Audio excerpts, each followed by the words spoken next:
I asked 7 B2B buyers what's the one thing that salespeople do that annoys you the most. Do I only have to pick one?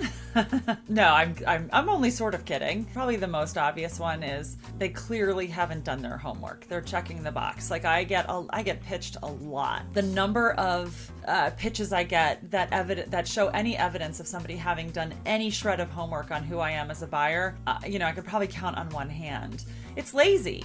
Send me follow-up cold emails, like they're a cold email drip. The language is like I missed a deadline or I let them down. Thoughts, question mark, question mark, question mark. Please respond to this. And like just the language seems kind of passive aggressive. When I first read it, I'm just like, oh, did I miss something? And then I'm like, oh no, I actually have no actual accountability to this person. They send me an email and they send it to the wrong person. Like they'll say like, hey Jack, where have you got that name from? If they can't get the email right, then when you get to like the contract in, the negotiation, all of that, in my mind, I'm like, these people, they're just not the right company. It's not the right culture. I can't be bothered to deal with them. The timing of email sequences when it's too close together, even if it was just 4 hours apart, there's not enough time in between. Why didn't you respond to my last email? I'm like, you just sent it. Like, I get the whole 1 day, 3 day, 8 day. That makes more sense. Bad form. Like, you should not be like, ding, ding, ding, ding.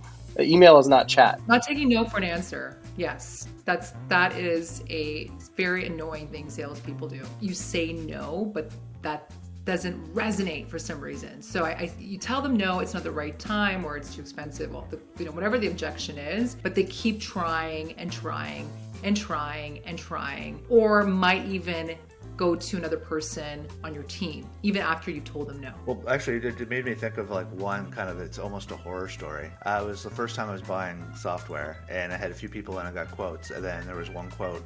I had to choose one of them. The first person on my list that I didn't buy from, I actually booked a call to tell them no, because I thought that was the most polite way to do it. It was like, don't break up via text. Well, they were really angry with me. They're like, you just wasted my time. Do you know I charge by the hour? And it was like, for sakes or something like that, and he just hung up. And I was like, after the call, I was like, whoa, what the hell just happened here? Every tool is the greatest tool out there. It's the newest thing since sliced bread. Yeah, saving time and money, it's a good starting point. How is it going to save me time? How is it going to save me money? How is it going to make me more efficient? If you can make my life easier, if you can hit that pain point, instead of just saying, hey, buy this tool, that's what's going to get you through the door. Well, just blatant lying. Just stop the lies. Most procurement people, they want to be able to build good partnerships through trust and collaboration. So if your opening gambit with a buyer is a lie, where do you go from there?